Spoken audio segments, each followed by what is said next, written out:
to go to my head. It's lovely to see you all. It's lovely to be here in New Zealand. I am still awake, it's fine. I may just. Yeah. Okay, I guess the way this works is that you ask some questions and I maybe give you some answers. Do you mind if I sit down?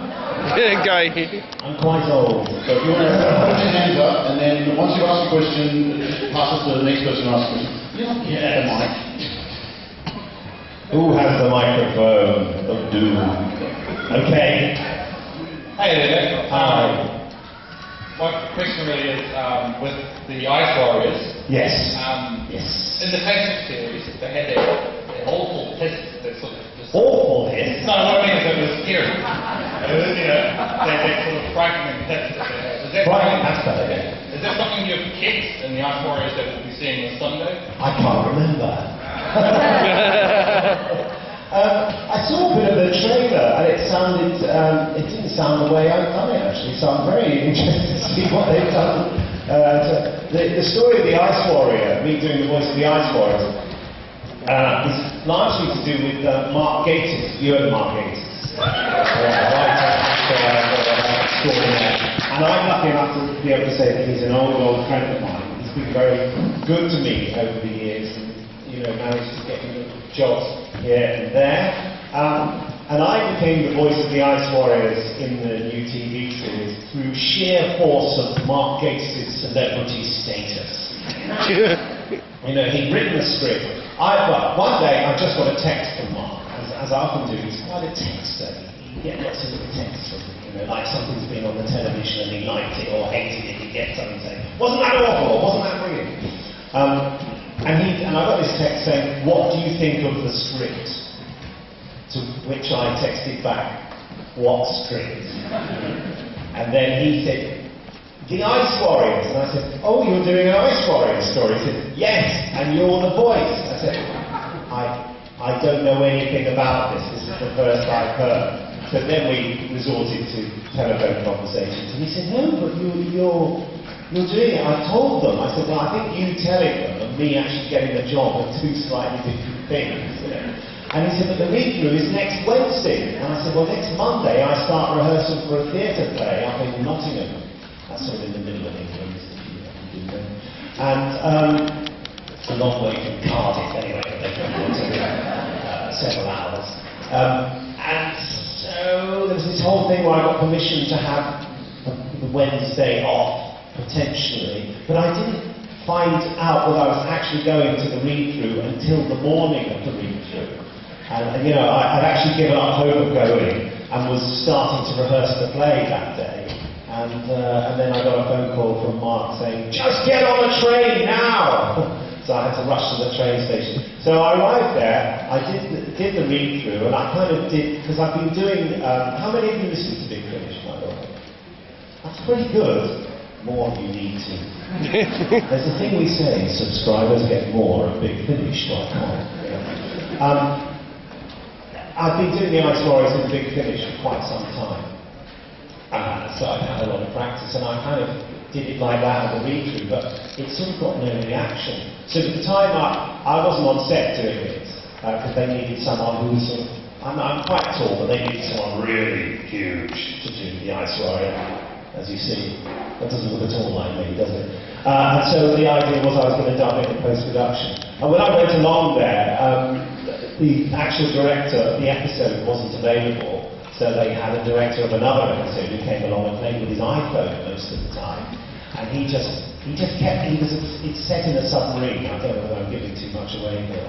And the submarine's quite noisy, so he was obsessed with me doing it loud. He kept saying, "Do it louder, do it louder." And I said, I'm worried that we're losing some of the hissiness of the Ice Warrior. Although it's in the script that, when it first appears, you hear this hissing, and they wonder where the hissing is coming from. So, I don't know. I don't know how it's going to turn out. I haven't seen it back, so I'm quite excited. I won't see it until I get back to the UK, probably. It's on Sunday here, is it? Yeah, I'll be in Brisbane then. Thursday. Right. You're just all shouting out days of the week.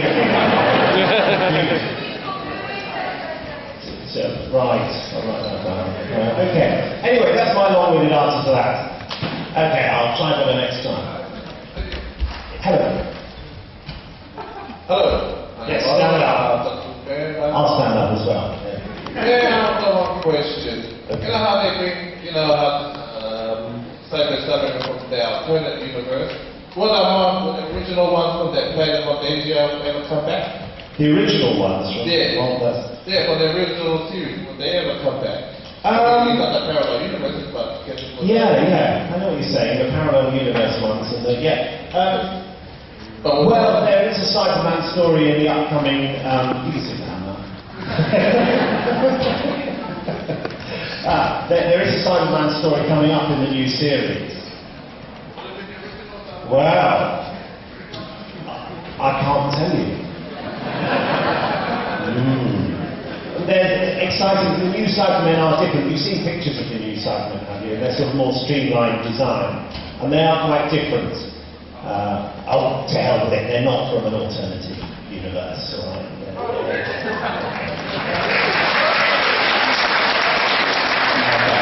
I'm now fired for telling you. It's a good episode. I've seen it. The version of it I saw was what they call picture locked for editing purposes, so it's not going to change in terms of pictures, but it was like 75% of the effects were done, and all the music was just test music, so it wasn't finished when I saw it. I just saw you, that moved with the head, and I was like, right, next question, please. Oh, right, okay. That is the nastiest ood I've ever seen.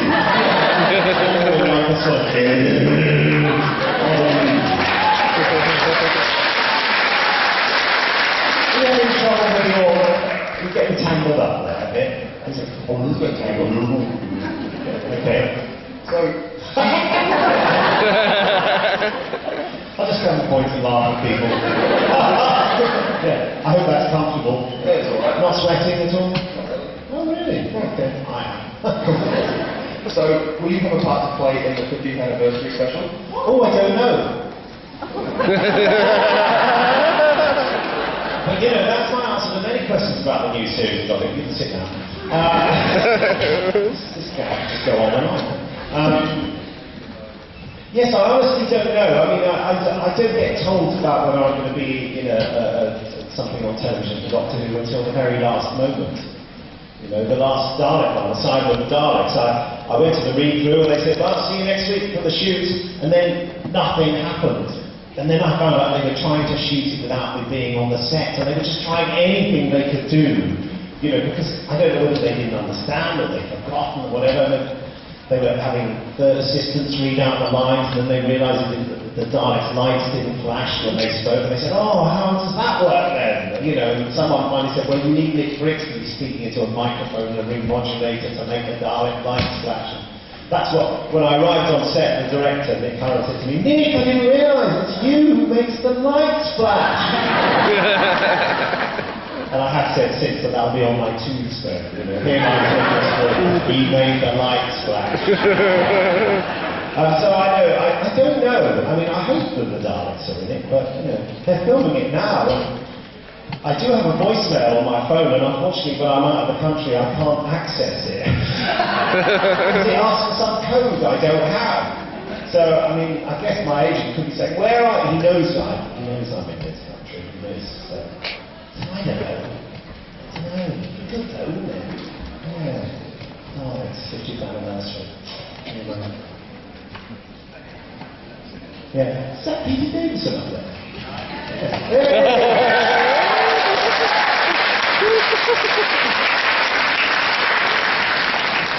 He's illegally filming me. Yes, question. What's your favourite Dalek episode of all time? Ooh, episode of all time, including the old series and the stuff I'm not in. I'll give you two answers. I suppose, I do love them all, really. It's just such a privilege to do. I suppose my favourite one to do would be the first one, because you can't beat the buzz of, I'm a mad Doctor Who fan like yourself, and, to get to do that job, and I've always loved the Daleks, and to get to do that job on set in the brand new series of Doctor Who was just the most amazing. thing. But as a fan of all of Doctor Who, I have this hankering, I have this thing where friends of mine, in the know, tell me about old episodes of Doctor Who, because lots of them got raised, but old episodes of Doctor Who being returned. And when they say, oh, something's come back, I go, is it Evil of the Daleks? And they go, no, it's the Underwater Menace, episode 2. I go, I'm not interested. And so Evil of the Daleks, I would love to see that again, because I'm old and ugly enough to remember having seen it twice the first time, because it was the first Doctor Who story to be repeated. And I remember as a kid starting to watch it again and thinking, hold on, I've seen this before. So yeah, Evil of the Daleks, really, I think it's a cracking story. Patrick Chapman's my favourite Doctor, so, and the one episode of have you seen the one episode of Evil of the Daleks that remains? It's kind of a cut above a lot of the other stories around that time in terms of the production and the fluidity of it. Oh yes, I used the word fluidity. Okay, next question. Hello, okay. I'm a huge fan of Big Finish, and I was just wondering if you could tell us much about the 50th anniversary story. Right, yes, Big Finish is doing a 50th anniversary story in which the first 8 Doctors feature. Yeah. Looks like being on a quiz show when the prize is revealed. A speedboat! There are speedboats. It's called The Light at the End, that's the title. Have you watched it?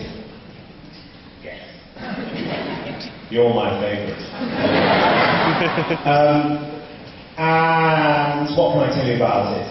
That I haven't already said. It's called The Light at the End. Yeah, I said that. It's got all kinds of Doctor Who-ness in it, and by that I mean different types of stories. So there's sort of out-and-out action elements.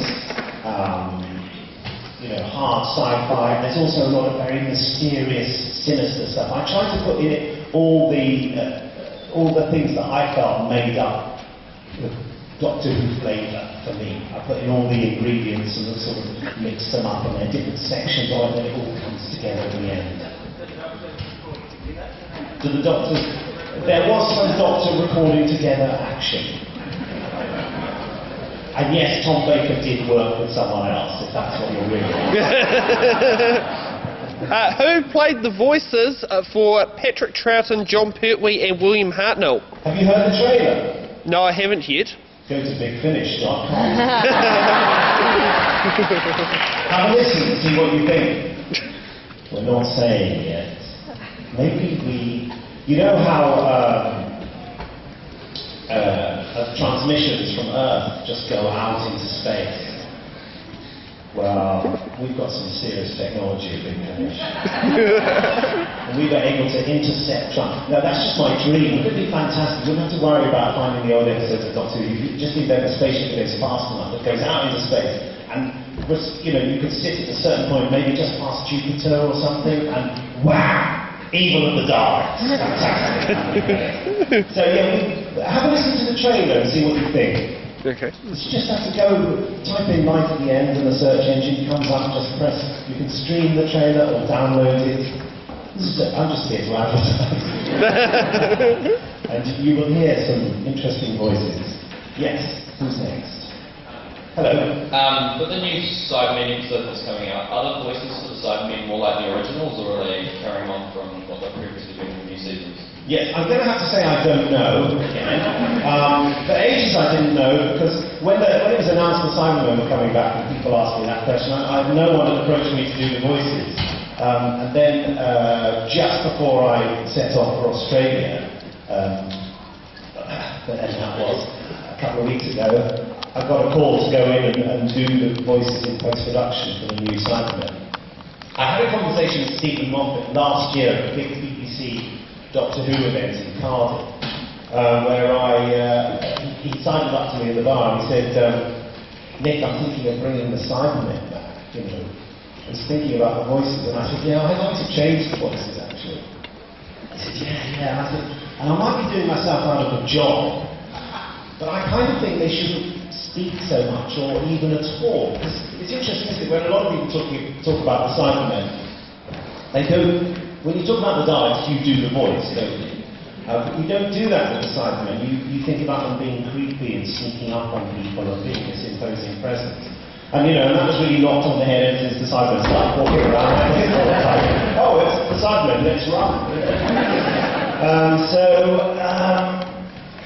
When I went to the session to do the voices, they finally decided, I think when they shot it, the Cybermen weren't speaking. And then, as often happens in productions, certainly in Doctor Who, they decide on things later. And I think they thought, oh no, it needs to speak here and here and here. So they don't speak that much. And the sound editor said to me when he contacted me, I said, well, what are they meant to sound like? He said, I've got a bit of direction here, he said to me on the phone. I've got a bit of direction written by the director. I heard the rustle of paper. He said, right, are you ready for this? I said, yes, I'm going to read it out to you now. Here's the direction about the Cyberman voices. I said, okay, I'm ready for it. He said, okay, the new Cyberman voices must be scary. What do you make of that? Wow, that's an interesting one. So we had various ideas. So I went along and took some kit with me, and we just did lots of different versions. So I don't know what they used. I did some crazy stuff that was a bit near the 10th planet. I did stuff like the previous Cybermen, those ones that have disappeared now. And we did some sort of Tomb of the Cybermen style ones through a vocoder. But I didn't know, the kind I mean, that kind of, it might be quite difficult to hear because Doctor Who's a lot noisier now. And you have to kind of speak very slowly through it to make the enunciation clear. So, I mean, all this really just leads back to I don't know. But there are interesting possibilities. They may just end up sounding like the old ones. I'm quite excited to find out. It's not until quite a few weeks to go. Okay. Hi. I want to call Dalek Fake out to you. You're the what? I'm the one who put out Dalek Fake. Dalek Fake? Fake. Fake? Oh, Fake. Okay. I'm an avid Big Finish fan and tries to handle as many stories and podcasts as possible. First of all, are you recording a podcast right now? And if not, why not? Second of all, can you share anything about the upcoming releases? I know about the 7th Doctor and Time trilogy and the 1963 trilogy, but what about the anthologies this year? And can you reveal anything about next year's lineup? But you're not asking much, are you? I like, are you recording a podcast now? And if not, why not? Yeah, I've got a recorder in my bag, it's in the green room. I should have recorded this, shouldn't I? We would have been immortalised in a Big Finish podcast. Also, Paul Spragman threw my email out. I'm hoping to repeat the feed one day. Can you please tell him to do that? Okay. Paul Spragg is our, what is he? How do you describe Paul Spragg? A comedy genius! A Big Finish who features in our podcast. He works in the office there doing all manner, as Paul would say, all manner of interesting things. He's from Dorset. No, he's not from Dorset, he's from Bristol. Sorry, I live in Dorset. So he talks like that. And he says going homeward instead of going forward. And we mock him, mercilessly. I can't remember about the anthology release coming up. I can't remember the details. Quick! Oh.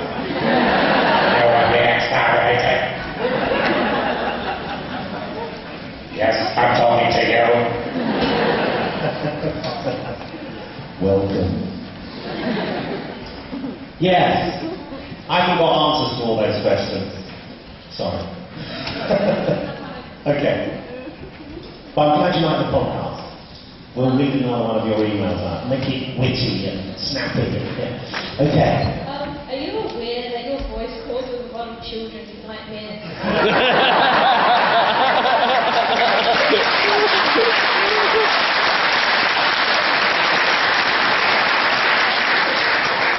Yeah, have you had nightmares about me? I think, a bit of healthy fear is alright, isn't it? I mean, they're going to wet the bed anyway, aren't they? I mean, we got to that stage with my son, he's only 3 years and 10 months old, And, you know, we haven't taken the nappy pants off yet for bedtime. So, yeah, they're going to do it anyway for a while, aren't they?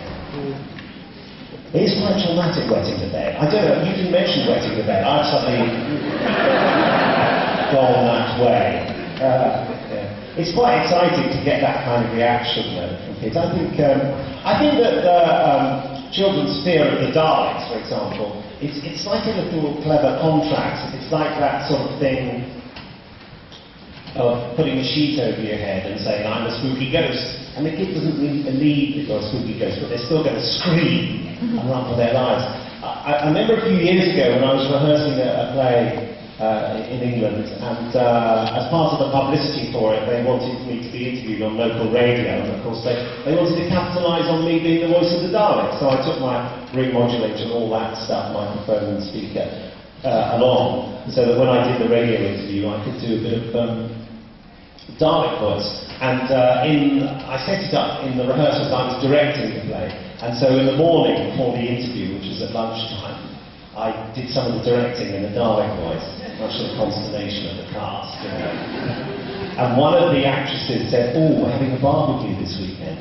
Would you like to come?" I said, "Yeah." And she said, "My 5-year-old." I said, "You want me to bring the ring modulator?" Could you?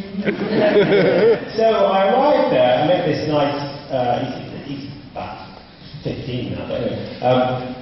Met this nice young lad, and I said, "Well, here's the stuff. Here's the microphone. Here's the ring modulator and everything." He said, "Oh, yeah, great." I said, "Do you want me to do the voice now? I need to plug it into these two sockets here." And he said, "Well, plug it in, but let's have some food first." Very mature young man. And I said, "Okay." So we had our burgers or whatever. And then at the end of it, I said, "Now, would you like me to do the voice now? We've been chatting a little bit." And he said, "Oh, yes, okay." So I just, and I thought, it goes like this. He screamed and ran up the stairs. And I was like, "I'm going up the stairs to catch you." No! Do you want to go? No! I mean, I've met him years later, and he seems largely unscarred by that. So that's fine. Next question. Hi, when you auditioned for the role, Oh, no. when you auditioned for the role of doing the voices originally, was it like, oh, hey, I'm going to be a Dalek, or what made you decide to do that? Well, I didn't have to audition. Because the story goes thus, which, you know, I've been doing the voices of the Daleks, obviously, since I was 5. But I started, the Big Finish started in 1999, and soon after we did Dalek stuff. And my history is that I'd done a lot of Doctor Who audio plays for fun, with fans beforehand, and I'd done the Dalek voices for those. So when we came round to do Daleks for Big Finish, I said, "Can I do the Daleks, or do you want to see a grown man cry?" And so the producer, Gary Russell, said, "Oh, okay, you don't do them then." And Russell T Davies, you know, who brought the show back, he was a listener of Big Finish stuff. And so he was well aware of me. So when the TV series was coming back, and they had a big meeting of all the people involved in various bits of Doctor Who, like Doctor Who magazine and the Doctor Who books, and Russell and all the people at BBC Wales did a presentation to them of, this is what new Doctor Who is going to be like. The TARDIS is going to be like this, this is the Daleks, you know, the new Daleks, and I will get you. Some bright spark in the audience, whose name was Clayton Hickman, who was the editor of Doctor Who magazine at the time, said, "Are you going to get Nick Briggs to do the voices of the Daleks?" And Russell T Davies said, "Yes, but don't tell him yet, because we haven't contacted his agent." Then over the course of the next few weeks, I got phone calls from various people who were at that meeting saying, "Nick, don't say anything, I'm not supposed to say anything. You're going to be the voice of the Daleks." So I had this excruciating wait, I think several months, while my best friend Rob Shearman was writing the episode Dalek and telling me about it. I was like, "I don't want to know, I might not be the voice, go away." You know, just waiting for that phone call from my agent. At one point during it, there was some appalling gossip monger who was posing as someone involved in the production. It turns out they were just fibbing. You know, the world is full of these strange internet people. And he told Rob Shearman that Andy Serkis was going to be the voice of the Daleks. And I had this awful, someone could play a small violin here. I had this awful crushing moment when I thought, of course they'll give it to someone famous. Why would they give it to me? You know, they'll get Andy Serkis to do it. But no, they gave it to me instead.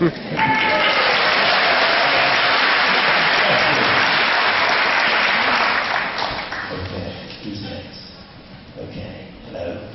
I wanted to know what it was like to film the Doomsday episode with the Daleks versus the Cybermen at the same time. Yeah, that was lots of fun. Much later on, when I did the Pandorica episode, you know, there were Daleks and Cybermen in the Pandorica episode, I fell upon the smart idea of having 2 ring modulators, because it's not it's an analog thing, so it's dials and stuff. So, you know, on some kind of digital device, you could sort of press a button to have 2 completely different presets for effects on just instantaneously. On a ring modulator, if you're doing a Dalek, you go, and then a Cyberman goes, whilst making those noises, obviously. So it was easy with the Pandora because we could just switch from one phase to the other, and I had 2 different mics in front of me. With that one, I just had the 1 ring modulator, which was terribly dangerous. What if it stopped working? The moment I thought that, by the way, it did stop working. Luckily, I bought another one by then, so I always took 2 with me. So what we did, we set up the microphone so that it was sort of stuck onto the back of the set, you know, by brackets and things, so it was in front of me like that. And then I had my hands free to readjust the modulator to do the different effects. And to start with it, of course, there was a momentary pause between the lines while I readjusted, and they kept saying, "Why is there a pause?" I thought, I can't interrupt myself. So we eventually fell upon the idea of having one of the third assistants reading in the monster that wasn't in shot at the time. But I did do a bit of talking to myself to start with. And if you remember that episode, of course, there's the whole thing, the Daleks arrive in one room, don't they? And then the Cybermen are somewhere else, and the Daleks meeting them. And then there's another room where the Doctor and Jackie are with the Cybermen, and they're overhearing all this. So I had to do that scene 3 times in 3 different sets, stroke locations. And the trouble is, you know, when you're acting in front of a camera, you know the shots they're going to use for your main performance because they're the close-ups. So actors save their detailed performance for the close-up. Whereas when I'm doing a voice, I know that they are going to use whichever take of me saying exterminate or whatever that is on whatever other shots of the other actors there. So, you know, there was this pressure to absolutely give the top performance and get it absolutely right every single time. There was no relaxing. I'm not suggesting that for wide shots, other actors just look at the ground and don't do anything. But, you know, there is they gear up for that final shot that is going to be the one that sells the character and everything. So yeah, that was quite stressful, but in my heart of hearts, in a sort of paranoid way, I kind of thought this is never going to make it to the screen. I mean, on primetime BBC One Saturday, in the UK, they are not going to put out 10 minutes of me talking to myself. And then it suddenly occurred to me, months later, a friend of mine who was visual effects supervisor at the Mill, who did all the CG, I met him for lunch in London. He said, "Would you want to pop into the office? We've got that episode, you know." I said, "Oh, yes." So I went in to see it, thinking, here we go, all the cuts, you know, they'll just say, "Hello, goodbye," the end, you know. And there it was. I thought, oh my God, they really are going to do this, aren't they? They're going to have me talking to myself for that amount of time on television. So it's a glorious thing to do. Amazing. Hello, with the hat. Hi, for the 50th anniversary, are you thinking of bringing any past aliens into the 50th anniversary special, like Zygons or Sea Devils? What, for Big Finish or on television? Television. Well, I have no say on what goes into the television soon, but they're certainly doing the Zygons, aren't they? Because that news has been released. I thought it looked fantastic that time as well. I don't know about the Sea Devils. You're a particular fan of the Sea Devils, are you? No? Yeah. I like the music in the Sea Devils, you know. Okay. Yes, at the back there. What's your favourite colour of Dalek, and can you answer in the Cyberman voice?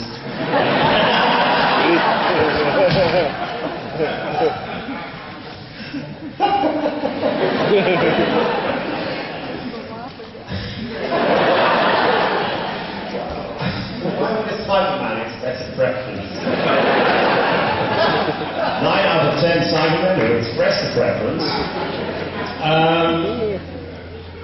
My favourite. Oh, I've got to do it. Oh, I'll hide behind here to do it. You need. I can do it as a Jadoo. I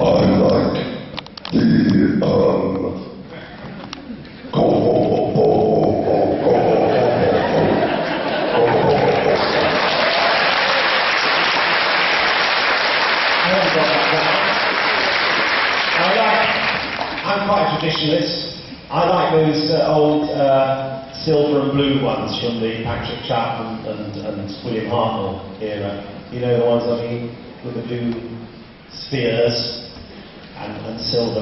That's my. I would love it if they just went back to that. I do. I mean, I love the bronze ones. I'm not saying anything else. Okay. Hello. Hi, I just wanted to ask, how did you get involved with the audios in the 80s, the fan audios?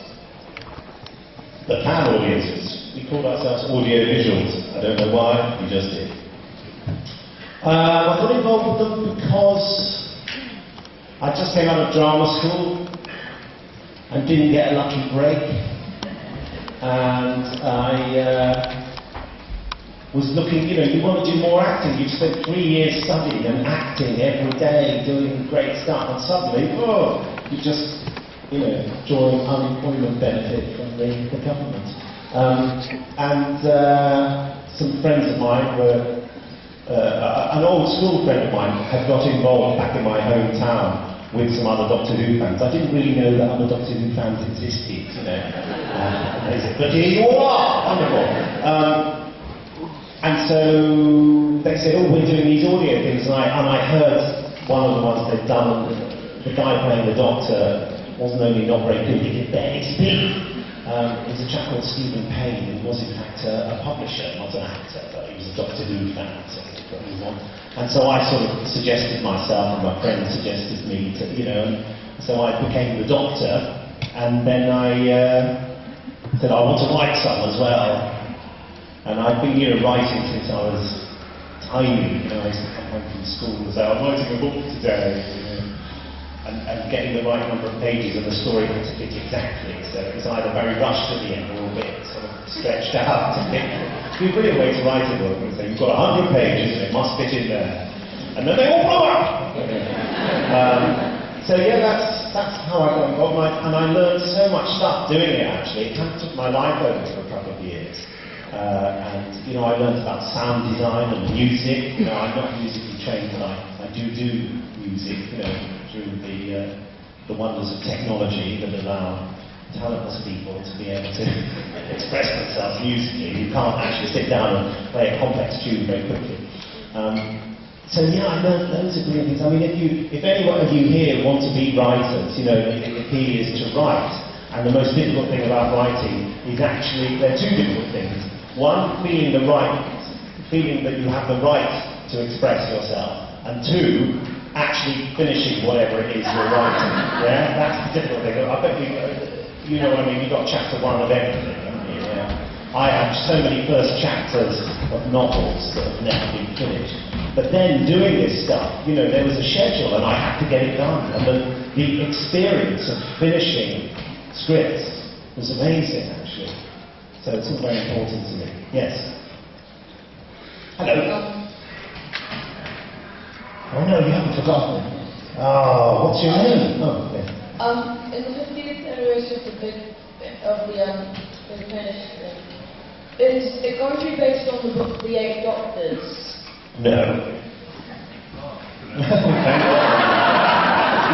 Well, there'd be no point doing something that had already been done. This is an entirely new thing, although there are 8 doctors in it. So I hope that's not too disappointing. It's going to be good anyway. He is quite disappointed. I'm feeling bad. Okay. Who's next? Oh. Okay, what was the funnest voice for you to play on Doctor Who and why? Funniest voice? The funnest. Funnest, okay. Well, I do love doing the Daleks, that's for sure. But the experience of doing the Jadoo was hilarious because the story goes like this.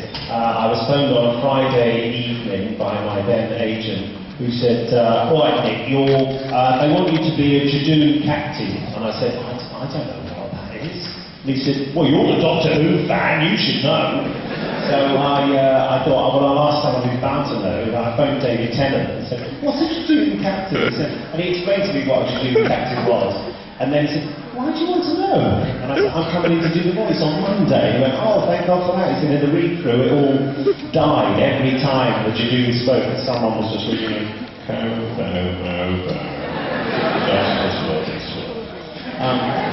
so they decided they needed someone on set to make a funny noise, and they said, Nick Briggs, he's the guy.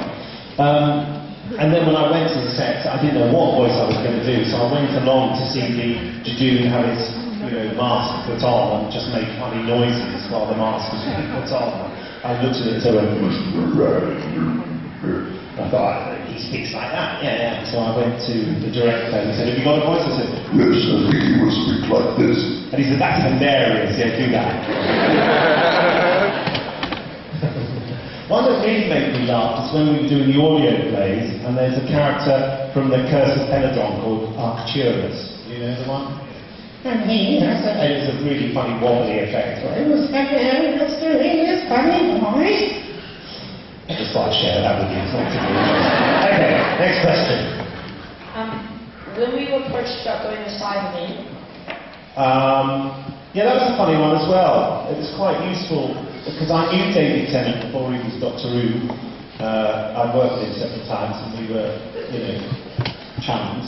And so I knew the Cybermen were going to be in it, and there was this huge assumption by everyone because Roy Skelton had done the original Daleks.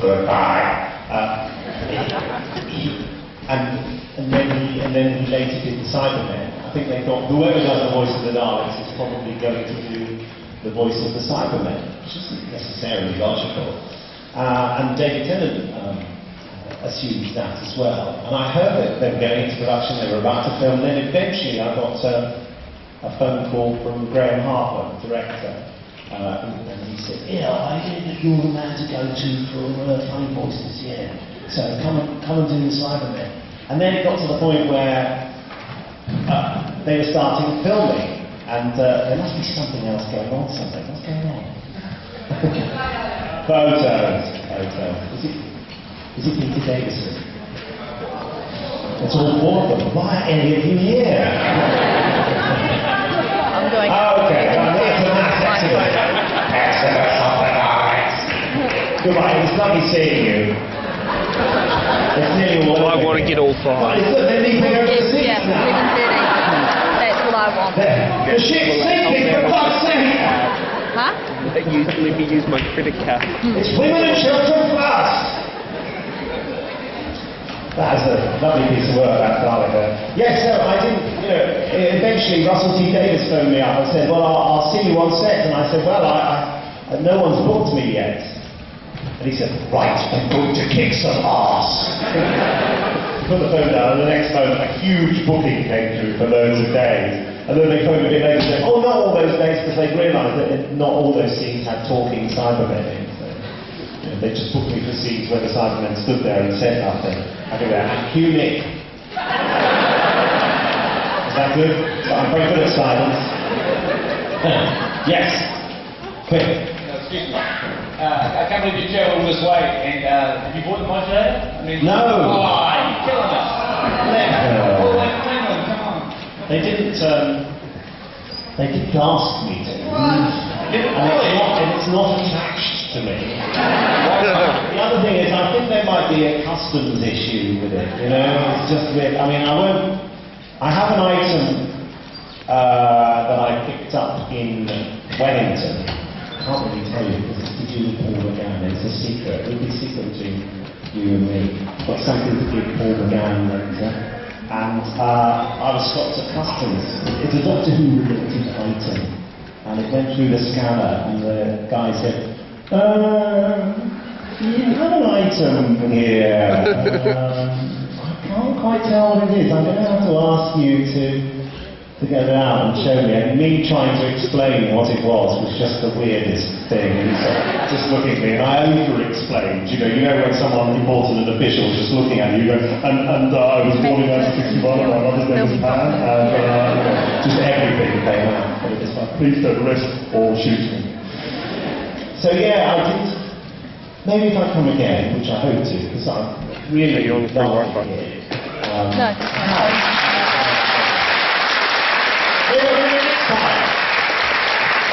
Thank you all, you've been lovely. Thank you.